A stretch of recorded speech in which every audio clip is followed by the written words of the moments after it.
we have a long history of UFOs, and of course there's been a lot more activity in the last few decades since we invented the atomic bomb, and they're very concerned about that and the fact that we might use it again. And because the whole cosmos is a unity, and it affects not just us but other people in the cosmos, they're very much afraid that we might be stupid enough to start using atomic weapons again, and this would be very bad for us and for them as well. The first question you have to ask is, how many species are there? And I used to think there were, between 2 and 12. And Apollo astronaut Edgar Mitchell, who came to Toronto a few years ago and had dinner with us, agreed there was somewhere between 2 and 12. But the latest reports that I've been getting from various sources are that there are about 80 different species. And some of them look just like us, and they could walk down the street and you wouldn't know if you ran, walked past one. And they're what we call the Nordic blondes, and also the tall whites, who were actually working with the United States Air Force in Nevada. They're able to get away with that. They had a couple of their ladies dressed as nuns went into Las Vegas to shop, and they weren't detected. And I have a friend who saw one of the men walking along the street, and somebody who would recognize that they were different, and he did. So there are those kind, and then there are the short grays, as they're called, and they're the ones that you see in most of the cartoons. They're have very, very slim arms and legs, and they're very short, just a little over 5 feet, and they have a great big torso and a great big head and great big brown eyes. They don't want to tell us how to run our affairs. They have accepted the fact this is our planet and that we have the right to run it, but they're very, very concerned. They don't think we're good stewards of our planet. We're not. We're clear-cutting our forests, and we're polluting our rivers and our lakes, and we're dumping sewage in the oceans, and we're doing all sorts of things which are not what good stewards of their homes should be doing, and they don't like that, and they've made it very clear. And as a matter of fact, they have given us a warning. How? And this has come from more than one source. How have they made it clear? What have they done?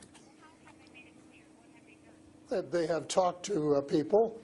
One of the chaps I talked to about a month ago was interacting with them in 1974, he and his brother, in Peru. And they were taken to Andromeda, teleported. And they were told what the people there think, and that we're really wrecking our planet. And in fact, that something dreadful is going to happen to it if we don't smarten up and change our ways.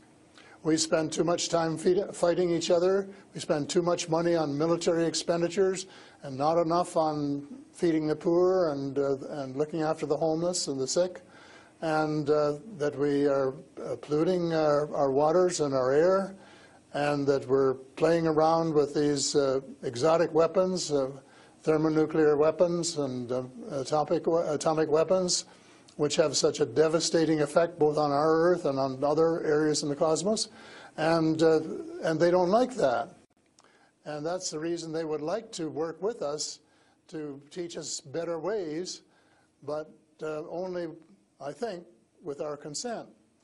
And they work through individuals, and they try and pick out individuals who won't be frightened to death of them, because they can give you quite a fright. They are here among us, and I'm not afraid, because in most cases, well, as far as technology is concerned, they're light years ahead of us, and we have learned a lot of things from them. A lot of the things that we use today, we got from them, lead lights and microchips and Kevlar vests and all sorts of things that we got from their technology, and we could get a lot more too, especially in the fields of medicine and agriculture, if we would go about it peacefully. But I think maybe some of our people are more interested in getting their military technology. And I think that's wrong. I think that's wrong-headed. And that's one of the things that we're going to have to change, because we're going to have to work together. Talking about all of us, everywhere on the planet. They come from various places. For a long while, I only knew about ones who came from different star systems. The Pleiades and Reta Reticula and several other star systems. But in the last few months, I have met people who have made me aware of that there are some in our star system, and that there are actually extraterrestrials who live on a planet called Andromeda, which is one of the moons of Saturn, and that there are others on Venus and some on Mars, and that they may be interacting between themselves. I suspect that they are, because there is what is called a federation of these people, and they have rules. For example, one of the rules is that they don't interfere in our affairs unless they're invited to. And that's one of the reasons probably that we haven't seen more of them until very recently.